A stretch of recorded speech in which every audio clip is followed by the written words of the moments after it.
محمد رسول الله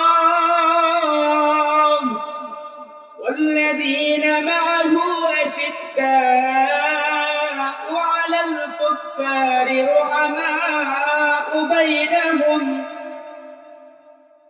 এমন সঙ্গে আমি হাবিবকে দেখছি যে হাবিবের সঙ্গী একে অপরের প্রতি দয়ালু। তবে মুমিনের প্রতি দয়ালু, কিন্তু কাফেরের ক্ষেত্রে কঠোর। এমন হাবিব পেয়েছি যে হাবিবের সাহাবার কথা কুরআনুল কারীমের মধ্যে ইরশাদ করেছে। শুধু তাই নয়, আমাদেরকে এমন হাবিব দেওয়া হয়েছে যে হাবিবের উম্মত হতে পেরে আমরা সৌভাগ্যবান। এই উম্মতের কথা কুরআনুল কারীমের মধ্যে রব্বে কারীম বর্ণনা করে দিয়েছেন। রব্বে কারীম বলেন, কুনতুম খায়রা উম্মাতিন উখরিজাত লিন-নাস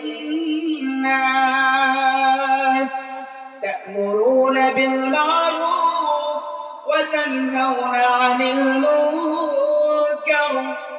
ওহে দুনিয়ার মানুষ, আমি তোমাদেরকে এমন হাবিবের উম্মত বানিয়েছি, তোমরা সাধারণ উম্মতের মতো নও, তোমরা ওই সমস্ত নবীদের উম্মতের মতো নও, বরং তোমরা হচ্ছ খায়রুল উম্মাত, কুনতুম খায়রা উম্মাতিন, তোমরা হচ্ছ সর্বশ্রেষ্ঠ উম্মত।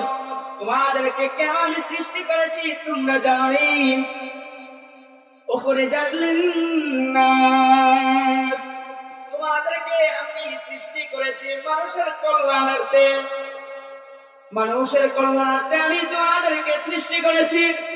তোমাদের কাজ হবে তা'মুরুনা বিল মা'রুফ ওয়া তানহাউনা আনিল মুনকার, সৎ কাজের আদেশ দিবে আর অসৎ কাজ থেকে মানুষকে নিষেধ করবে। এমন হাবিব পেয়েছি যে হাবিবের সিফাত আর মর্যাদা অন্যান্য নবীদের তুলনায় অধিক। আপনি কুরআন কারীমের দিকে লক্ষ্য করলে, যখন রব্বে কারীম অন্য কোন নবীকে ডাক দিয়েছেন তোর নাম ধরে ডাক দিয়েছেন, কিন্তু আমার হাবিব রব্বে কারীম বলেন, আমি সর্বশেষ জামানায় এমন এক হাবিব তোমাদের মধ্যে দিয়েছি, তোমাদের মধ্যে প্রেরণ করেছি, যে হাবিবের নাম আমি সরাসরি কুরআনুল কারীমের মধ্যে নিয়ে ডাকতে নাই।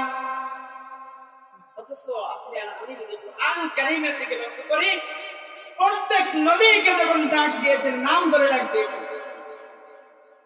যেমন হযরত আদম আলাইহিস সালাতু ওয়াস সালামকে যখন প্রয়োজন হয়েছে রব্বে কারীম ডাক দিয়েছেন, ইয়া আদম উসকুন আনতা ওয়া যাওজুকাল জান্নাতা ওয়া কুলা মিনহুমা। যখন আদম আলাইহিস সালাতু ওয়াস সালামের প্রয়োজন হয়েছে তো আদম বলে ডাক দিয়েছে, ওহে আদম, তুমি এবং তোমার স্ত্রী জান্নাতের মধ্যে বসবাস করো।